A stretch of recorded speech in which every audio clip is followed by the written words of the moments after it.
আলাইকুম, আশা করি সবাই ভালো আছেন। আজকে আমি রান্না করব চাপার মাংস। এখানে আমি চাপার মাংস নিয়েছি। চাপার মাংসটা আমি ম্যারিনেট কইরা তারপর বাগার দিব। আমি দিয়ে দিব কটা গোটা মশলা,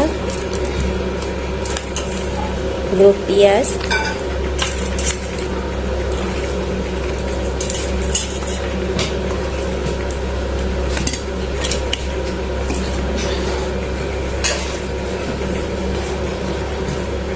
এখন দিয়ে দেব হলুদ গুঁড়া,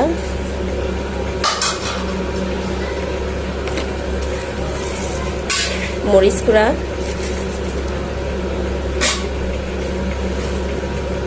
ধনিয়া গুঁড়া, দিব জিরা বাটা, গরম মশলা বাটা, এলাচ, দারচিনি, লং,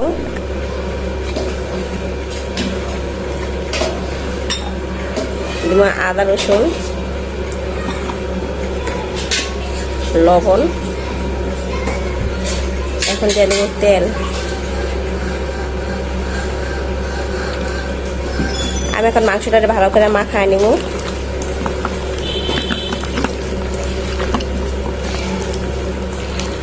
মাংসটা ম্যারিনেট হয়ে গেছে। এখন আমি এটা কিছুক্ষণ রেস্টে রেখে দেবো, তারপরে রান্নাটা বসায় দেবো। পাতিলটা বসায় দিয়েছি, এখন দিয়ে দেবো তেল। আমার তেলটা গরম হয়ে গেছে, এখন আমি দিয়ে দেবো মাংসটা।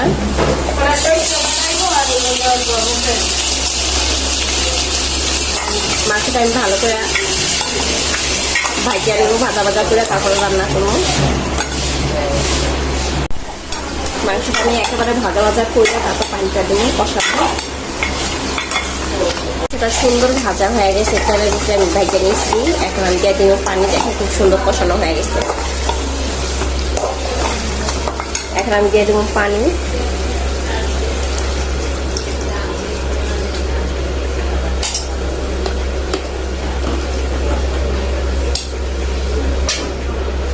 এখন আমি ঢাকনাটা ঢেকে রাখবো হওয়ার পর্যন্ত।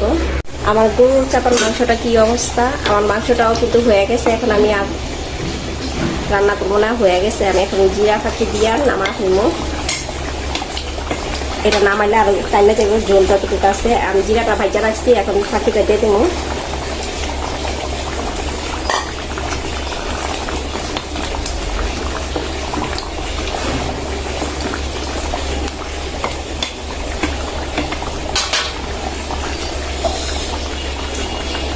এখন আমি নামা ফেলবো তরকারিটা। এই আমার চাপার মাংসের ভুনা।